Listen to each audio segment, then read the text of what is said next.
The mighty Johnson & Johnson. I don't think there's anything on our supermarket shelves that they don't make. They are into absolutely everything, and they've been doing particularly well last few years. How is inflation affecting them? Well, it might be a great stock to also consider in that realm as well.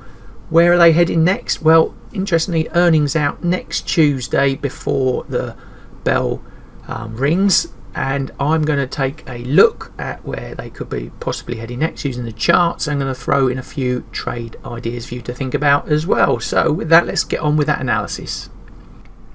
So before I get into the charts, I want to introduce you to this tool I use. It's called WallStreetOdds.com, and for the record, I get absolutely nothing from them. I just like using it, and their premise is to analyze data statistically and give you those numbers back, the odds, the probabilities of stock moving in a certain direction after, say, an event like earnings, for example. And that's what I wanted to address now with JNJ, just to see what they have been up to after and before every announcement. And you can see up here the last few actually goes back a very long way, so you can get a lot of idea of what happens around this time, especially around the actual size of the moves, which it can be important for where your stops go, the risk management of the trade. Or if you're thinking about putting on a straddle trade, then does it give you the potential legs historically to make you money if you're buying that position. Now we can see last time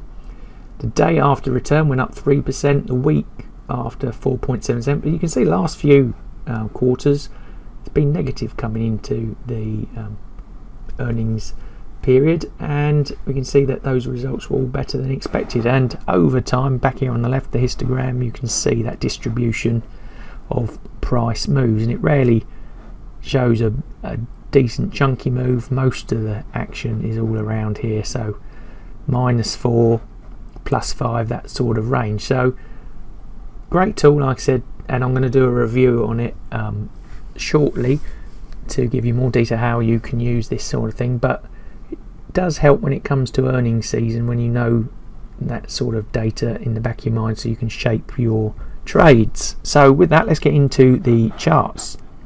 A lovely looking weekly line chart for Johnson & Johnson, all about consistent growth, and it's been like that for many years now. Really good looking chart. Few dips every now and again.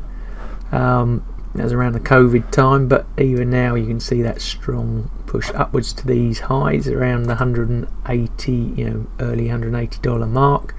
If it can get through there, then it's $220, the next sort of stop Fibonacci wise. Downwise, we've got this area around $154, $155 where it could pull back to and provide support. We've got a lot of noise, as you can see, around there, and then significantly below that, the 61.8 around the early $130 where there is actually quite a bit of price action in this sort of box area. So a lot going on there, but generally though, looking a really strong growth stock. Now if we wanted to be more precise in the sort of short term trades, then we could use the line break to get ourselves into the action. At the moment it's signaling a down trade, and these are a couple of numbers here for you. More aggressive $170.8 and conservative 168.2, and remember that's on a daily setup on the line break. If you want to get more aggressive still, lower that time frame and it will come up with some more numbers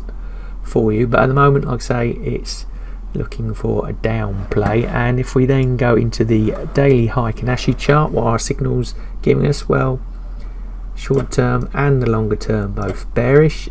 Volatility's dropped off quite a bit, so making things look a bit more stale at the moment, as has volume. You can see it going down there, so not anything fantastic going on in those variables. And if we head on to that price action and then the long term probability power box, really it's sort of a 50-50 play at the moment, so again pretty neutral at this sort of price level. You can see the institutional power zones, those red blocks, sort of providing sort of support resistance action through that sort of area of activity.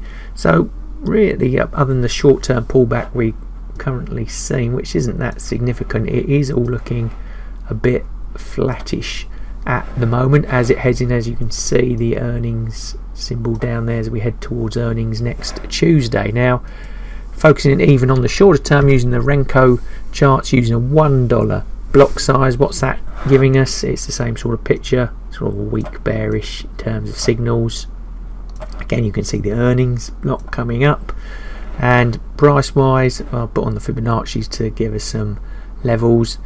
You can see it had trended up nicely through this period earlier in the year, and it's really been a bit more flat, especially in the last a few weeks. And I've put on here our earnings analysis from earlier. Remember I said it's a +5 minus sort of 4 or 5 historically. So if the price stays where it is, then we're talking this sort of zone for the price action, which sort of takes us below this 61.8% down target area. And if it continues on down, then $157, $160 sort of area, and then the 150s, which sort of lines up with that weekly line chart that we looked at earlier. And then upside movement, well, again, that 5% doesn't really get us through that sort of high area. If there is something in up their sleeve and it is a good earning season, maybe it's going to be a record one, who knows. Could take us to this first line just under the $190 mark, and then we've got 193, 194 sort of area, and then just under 200. So at the moment though, it's, I'd say, stale, negative-ish, flat, nothing too exciting happening at the moment. Maybe it's consolidating, looking for that earnings announcement to send it off in the next direction. So some trade ideas for you, and if you want out direction either to the up or downside, then spread betting, CFD trading could be for you. And I'm in my Trade Nation account here, and if I go down to the US stocks now, they've got something called minis that are 10 times smaller than the ordinary spread bets, and that obviously, if you've got a small account, allows you into the price action. We've got Johnson & Johnson there, daily rolling bet in terms of information. Again, it's about 5-to-1 leverage for retail, non-professional traders, but the good thing there is that minimum trade size 0.1. And if we looked again as well into the standard shares just to see if they are there, and there they go, Johnson & Johnson are there as well. So a couple of directional ideas for you. So now let's jump into first trade to take a look at some option ideas. So I've got 3 trade ideas for you here. First up is just buying that longer term call, October expiry, keep the costs down. It's a 175 strike, so pretty much at the money. And what we're looking for here is the distribution, and we've seen from the weekly line chart how good a growth stock this has been, and that changes the inputs quite considerably, because if we then go to the actual strategy here and mess around with the price, if it does go up to, let's say, $200, not out of the question in that time, then you netted yourself a very nice 224% return, $1,600, nearly $1,700 of profit. Trade cost you $755. By the way, I put in $1,000 of hypothetical money for this example here. Now, the next 2 trades really more range bound type ideas, and for that really we want the behavior of the price to be and remain normal, because in the middle here we've got a bullish put spread, August expiry, so less than a month for this sort of trade, but it is an income generating trade. It's going to make you maximum $41, max risk $959, so there's some big downside to it, but you're confident of that price moving upwards, but staying within that tight range. It does have a high probability of working as well. And then another type of spread trade here. We've got again a short expiry August 165 180 put. It's going to cost you this time, but you are a bit more bearish of the price. We want normality to kick in to make this strategy work in terms of price. And the details, well, like I said, it's going to cost $605, so that's your max risk. Max reward nearly $900.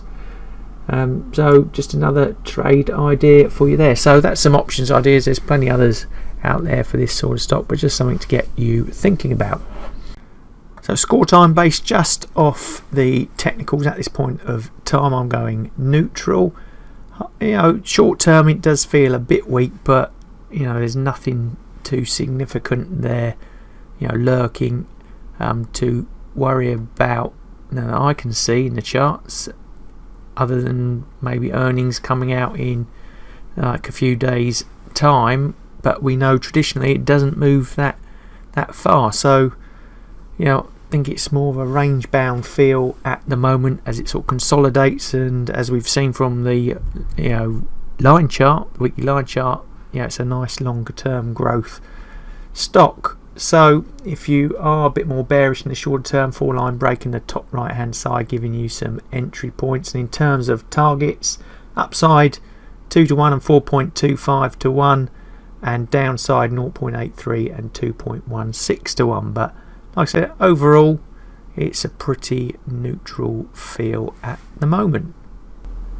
So to me at the moment, Johnson & Johnson feels more of a longer term play. We've seen the stats around earnings that come out next week. It would be a big surprise if it moves more than 5%, so that might limit some of the straddle possibilities, options trade ideas there. In the short term it feels a bit more weak, or range bound at least, for potential sort of trade ideas in that space. So let me know in those comments below where you think JNJ are heading next. Love to hear from you. And if you've liked today's video, please give us the thumbs up. Don't forget to hit the subscribe and bell buttons, and all that's left for me to say is thanks for watching, good luck with the trading, and I'll see you in the next video.